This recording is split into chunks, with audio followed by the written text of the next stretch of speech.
Nice to see you all here, and I couldn't think of a better way to spend our 12-year anniversary than in this space with all of you today. I'm going to kick us off with doing a recap of what the last 12 years have looked like in terms of our numbers. As of today, we've reached over 21.5 million patients since the start of CareMessage in October 2013. We've exchanged over half or nearly half a billion messages with low income populations. We've been cited in over 25 research publications. If you're not aware, you can check those out on our website. And we've actually reached, in our history, all 50 states, plus Puerto Rico and the District of Columbia. So a lot of really great growth and a long journey. In the last year, we've had a few key highlights. We kicked off the year receiving the Schwab Award at the World Economic Forum in Davos, which was an incredible opportunity. This year, we also had a chance to showcase some of our generative AI work alongside Google. And we were able to create a promo video for the Google for Developers program. More recently, we published our randomized first large randomized control trial that we ran alongside a group over at Stanford University, comparing the effectiveness of a text messaging intervention and a human coach. Both interventions were proven to be statistically equivalent. We increased physical activity for low income populations at an average of 2 hours per week, and it was sustained over 12 months. So, just really great validation on the work that we do. That study started in 2015. So, 10 years of work went into that publication. And then we were also recipients of the CTIA award. The CTIA is the um, organization that represents all the mobile carriers nationally. And I had the opportunity to go over to Washington and present some of our work to different members of Congress and our Senate to talk about the great work and impact of messaging for good. This year as well, I pulled some numbers and where we are in engagement so far. Just in 2025, we've exchanged over 6 million messages with patients about nutrition and exercise, over 5 million messages getting patients to clinic classes and events, over 2.5 million messages on diabetes, hypertension, and high cholesterol and chronic disease management, 2 million messages around cancer screenings for colorectal, cervical, and breast cancer, almost 2 million messages getting people in for annual wellness visits, both children and adults, as well as those that were newly assigned to community health centers, 1.6 million messages on surveys, getting and collecting really valuable data from patients on both their experiences at the clinic, as well as a variety of other pieces of feedback that help our clinics improve their services. 1.3 million messages on behavioral health, a really key component of something that's more and more integrated into primary care and really critical for us to improve outcomes. Over 900,000 messages connecting people with food, and that's a mix of services offered at our clinics as well as community based organizations.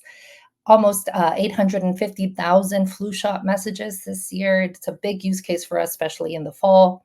And nearly 500,000 messages on smoking cessation, another key component of prevention and really trying to tackle and work upstream into tackling a lot of the healthcare disparities we see nationally.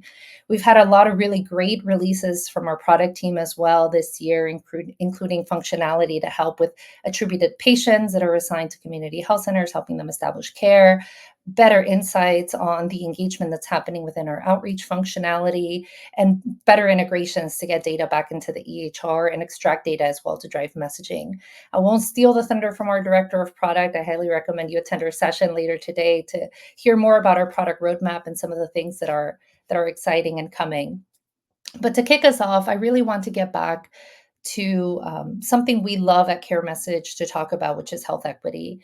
And it's never been, more important than today to really center our work and power the work of organizations that you'll hear from today that are all tied to different aspects of health equity. I'm going to start talking a bit about my story. I know Alexis shared a bit about it, but growing up in a low-income household, we relied on Medicaid on food stamps. My parents sold at a local flea market.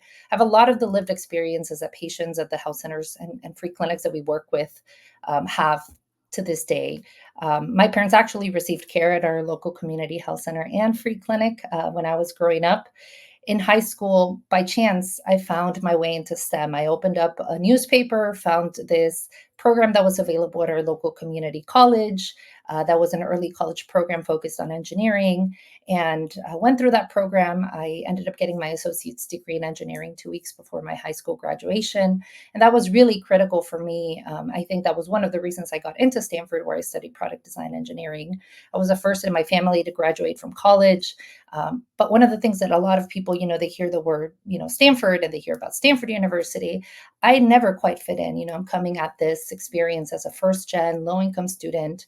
And at the same time, the 4 years that I was in at Stanford, I dealt with incarceration of family members. I dealt with early deaths of family members who had heart disease, as well as my dad's cancer diagnosis. So the experience going through Stanford was not quite the typical experience of a lot of my peers. And throughout that time and all those challenges that my family and I faced to even keep me in college, a lot of the conversations I used to have with my dad was how I would not let that experience go to waste. He really challenged me to think about how I'd been given this incredible opportunity to be in the middle of this incredible time in the Bay Area, and making sure that I didn't let that just pass by so easily. Eventually, I found my way back to Texas, going to graduate school at UT Austin. And that was only possible because of the Gates Millennium Scholarship Program, as I wasn't able to find my role in tech at the time, even with my product design degree. I focused my efforts into the K to 12 pipeline and thinking, is there a way that we can diversify the STEM workforce and build the builders or create the builders of tomorrow that can come into the tech field and create the solutions that their communities need. At the time, I thought that that's what I was going to do. And unfortunately, the first year I was in graduate school, February of 2013, my dad, who had prostate cancer, passed away. And then I realized that I wasn't going to wait. I needed to be that builder. So that summer, I joined Vinny back in the Bay Area. And I still remember those very early years in the waiting room at St. Anthony's Free Medical Clinic, talking to patients, shadowing the staff, and really being introduced to health equity. In a lot of ways, it felt like, they say that fish don't know they're swimming in water, right? It was this realization that so many of my lived experiences up to that point had been a part of these larger systems that led to ultimately what was an early death for my father. And so all my efforts then went into how do we solve this problem? And we launched the first version of CareMessage, October 21st of 2013. We went on to check a lot of the traditional, tech boxes, going through Y Combinator, raising money from all these great names that you heard of earlier. But here we are 12 years later, and I am here to challenge us to continue to think about the road ahead. I continue to reflect on what this means as far as we've come. There's so much to go.